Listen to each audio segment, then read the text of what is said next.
Ladies and gentlemen, I am Tosh Berman, and this is Tosh Talks. I want to talk about a particular book I just read that I absolutely adore. Adore a good word? Yes, adore. It's a book called 20th Century Boy, Notebooks of the 70s, and it's by Duncan Hannah. This is here the book. There'll be close-ups of the book later. And Duncan Hannah is a painter. And first of all, I want to give you a little narrative of how I discovered Hannah's work, which I have never seen in person, only through the internet have I seen images of his paintings. He's a painter. And I first heard of Duncan Hannah when every morning when I wake up, I look and read and study a blog by Dennis Cooper. Dennis Cooper is an incredible writer who now makes films. He lives in Paris at the moment, but was from Los Angeles, and I do know Dennis. And Dennis is somebody I look up to due to, well, not only because he's an incredible person, but also due to his taste. His taste in aesthetics, meaning his taste in music, which doesn't always jar with mine, but anything he likes is worthwhile. His taste in cinema, which I'm more in tune with, and his taste in literature, which I'm very much in tune with. And it's not, in a sense, a lot of the people he brings up in his blog I have heard of before. And it's just sort of confirming we share this taste of this particular great artist. Is a very important phrase in my life. And sometimes a lot of times Dennis brings up people on his blog who I've not heard of. And about 2 months ago, he devoted his blog, and again, he usually devotes his blog to either a particular idea or artist or author. The whole blog is devoted to that person. And it's in great detail. How he does this on an everyday basis, except for Sunday, he takes Sundays off, it's a work of genius. You should check out Dennis Cooper's blog, and you Google it, or you can find it easily. I would read it every day. In fact, I'll do a show on Cooper's blog in the future. But nevertheless, Cooper does bring up artists I never heard of. By hook or crook, they just somehow fell through the cracks for me. One of the people that he brought up is he had a blog devoted to the artist Duncan Hannah. And tell you the first thing that impressed me about Duncan Hannah is himself. There's photographs of Duncan Hannah on his blog at the time. And Duncan Hannah is like a really good-looking guy who dresses extremely well, which is a great importance to me. For me, the surface is just as important as the depths, and anybody who dresses well, I find them to be exceptional people of some sorts. I'm not putting myself in that category. I think I'm okay dresser of sorts. At least I have a presence. But Duncan Hannah seems to be the real deal to me. So his sense of clothes sense, in other words, his dandyism, which is also a huge subject matter for me, dandyism, dandies. Usually when you're a dandy or you're dressed well, it shows in your work of some well. If you're a writer, your dandyism shows up. If you're a painter, your dandyism shows up. Well, Duncan Hannah's paintings are totally dandified, and obviously made by a dandy, painted by a dandy. And now the added twist of this is that Duncan Hannah is very much of a key character in the whole 1970s New York City, Manhattan punk rock world. He's not a musician. I think he played drums in a band, but that was not his thing in New York. His thing in New York was being drunk and chronicling his times through his journals, through his diaries that he kept to himself. And in the 1970s, I think he was born in Minnesota. I'm going to say he came from Minnesota. It'll be proven wrong in the case, but who cares? He came somewhere else. came to Manhattan. And he like hundreds of other people who are artists or want to do something else in the creative world, he moved to Manhattan. And what's fascinating about his being there in that time was there was lots of interesting people around him. Everybody from Richard Hell, Tom Verlaine, Patti Smith, various artists of all sorts. Glenn Branca, one of my favorite new composers that I just rediscovered. The New York 70s is this, you can go back there again and again and discover first you discover the major people, but then as you dig into it more people come up. And I guess through Dennis Cooper's blog and through his digging, through me digging, you find more personalities to discover. Like, for instance, about 3 months ago, I did an episode on Terry Ork and his record label, Ork Records, who I always heard of, but I really didn't know nothing I didn't know that much about him. Anyway, Duncan Hannah is a figure similar to me, like Terry Ork, in that he's somebody I did not know about. In fact, I never heard his name. But now, it seems oddly enough, whenever I pick up anything about 1970s New York cultural history, his name comes up or his picture comes up. He was a phantom to me, but now his presence is greatly, greatly in front of me. And Duncan Hannah just published this book, 20th Century Boy. It's like over 400 pages. It's his journals of the 1970s. So it starts basically when he first moves to Manhattan and ends like in 1979. So you get a whole decade. In this decade, you get glam rock and you get the punk rock stuff. And again, what I find totally amazing, and it's not amazing because this happens to a lot of people all the time, but to me, everything little becomes hugely amazing, is that I share the same taste as Duncan Hannah. As I read this book, I'm just not shocked, but I'm like, there's that word again. He is also into T-Rex or into Roxy music or Bowie at the time. But he also has a taste in music. Like, he's also like classical music. He was really into Maurice Ravel's music, which I find fascinating, which I sort of rediscovered through my wife, Luna Meadow, because she's doing, she did his work on a sewing machine version of Bolero, which is, of course, incredible. So it's just funny how these happy stands where these things come up and everything like connects the dots. And Duncan Hannah is one of those figures that is the guy there who sort of connects all these dots. Now, the interesting thing about Duncan Hannah is that he's very much, he's a painter. And you think he's gone to New York, you think maybe he'll be like an abstract painter or maybe like a pop art painter or something of that sort, or something Warholish, who's in this book, of course. But actually, his paintings are not that at all. His paintings, surprisingly enough, are representational painting or representative paintings. They're not abstract expression works. They're not Dada. They're not like, well, it's kind of a little surreal actually for his work, but they're actual realistic paintings in the sense like Edward Hopper is realistic, whatever that means. And obviously Duncan Hannah, well, it's obvious to me, but I presume that Edward Hopper was a big influence on him, as well as French artists like Bonnard and other figurative painters. Figurative painters are people who paint it not only from life, but they re-represent life as what they imagine it is or what they see it as.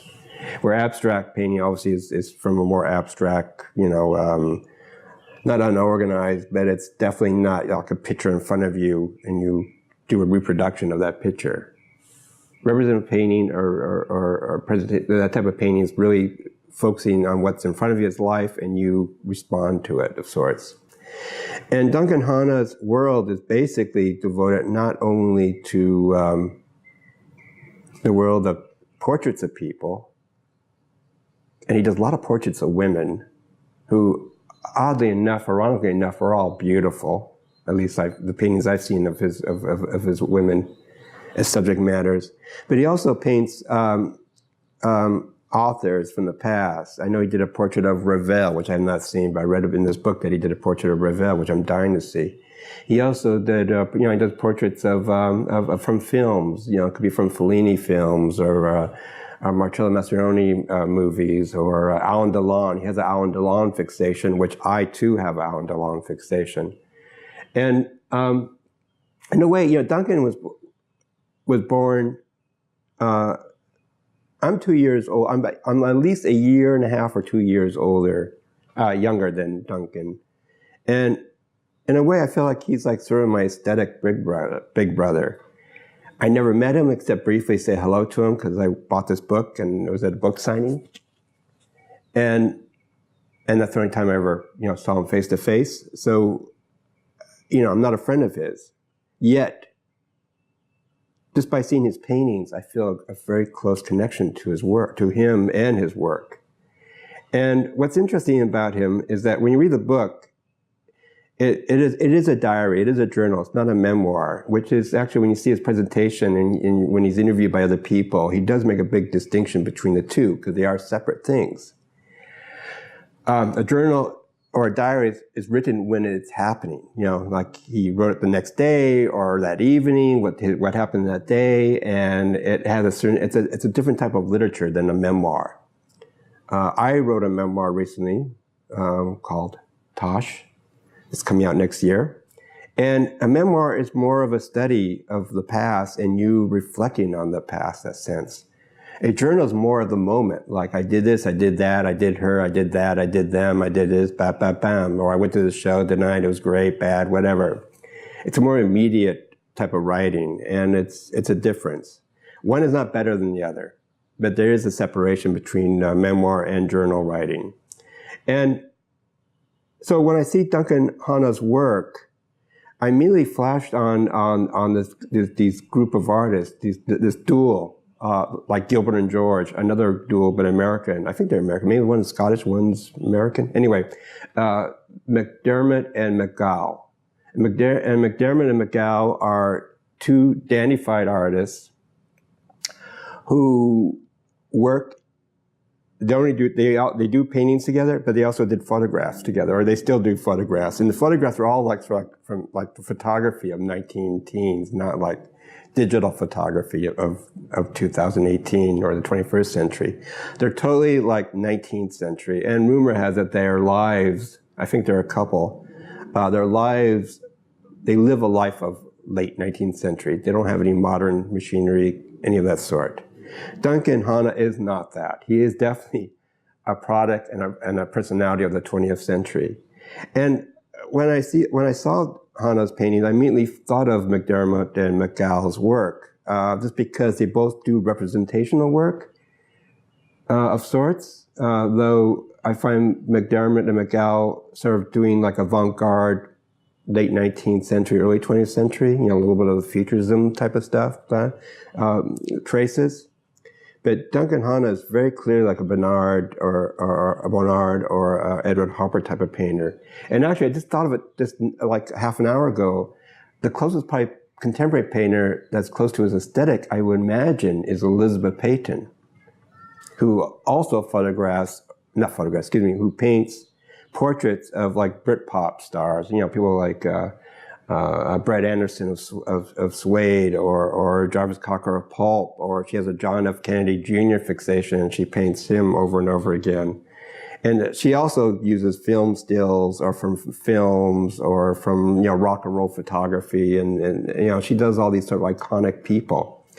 And Duncan Hannah also works in that same medium where he paints portraits of iconic people, like really cool people. In my opinion, cool people.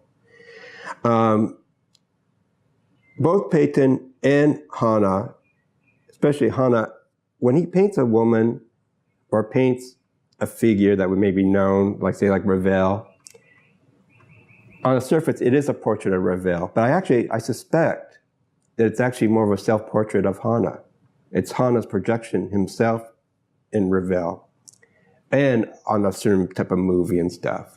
And what's interesting when you read The 20th Century Boy, his book, there's parts where he just lists things he listened to. He has like a section where it's very formal, the way like albums I'm listening to, or books I've read in this time, or movies I've seen. All like European classic films, or this great taste, or great music. And he's reading fantastic literature. He's a really good reader, in my opinion. Because I'm saying that because it's my taste as well.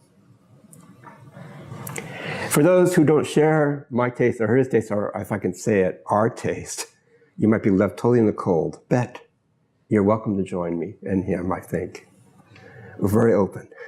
And so the beauty of Duncan Hannah is that he's expressing himself through the medium of films, of other people's work.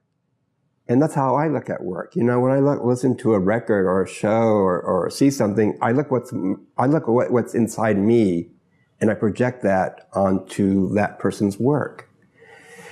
So, it's like, it's fascinating. In a way, it's like, one of his favorite painters, obviously, is David Hockney, and he likes Hockney as a public figure, as an iconic London 60s, 70s artist, from that era.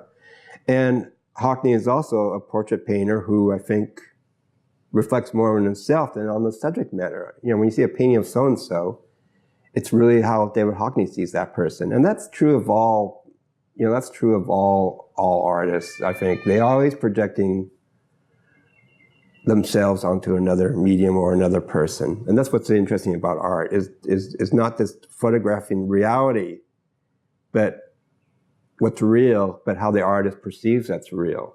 So representative art, representation of the art, or portrait paintings are not really about that person. It's about the artist behind the canvas doing that.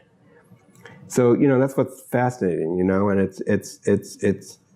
that's why I like art. And that's why Duncan Hannah's book made a huge impression on me, because it is about an artist looking at life and putting himself onto that life, onto that world. And I am going to see Duncan Hannah's work as paintings, and hopefully I could do like a Tosh talk show about that, about my reflections on actually seeing his works in person. But meanwhile, do purchase Duncan Hannah's 20th Century Boy notebooks of the 70s, because it's at the very least, if you're interested in 1970s New York, Manhattan, lower Manhattan culture, you have to have it for your library.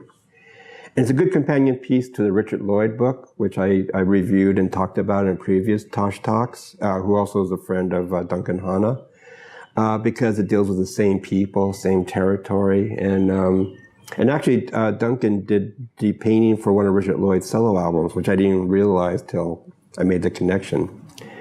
And and if you're into like the no wave, the New York punk, it's all in the 20th Century Boy book. And that was such a fascinating period of history, of time, of still incredible people. And I just love Duncan's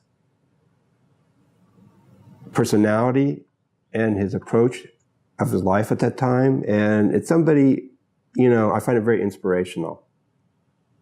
And I'm glad the book exists. I'm glad he exists, and in my world, because I'm a writer, artist, reflecting on somebody else, which of course is me reflecting on him. And so forth, that's the pattern. That's how art is made. And do get the book. Again, 20th Century Boy, Duncan Hannah. This is Tosh Berman, Tosh Talks. Thank you.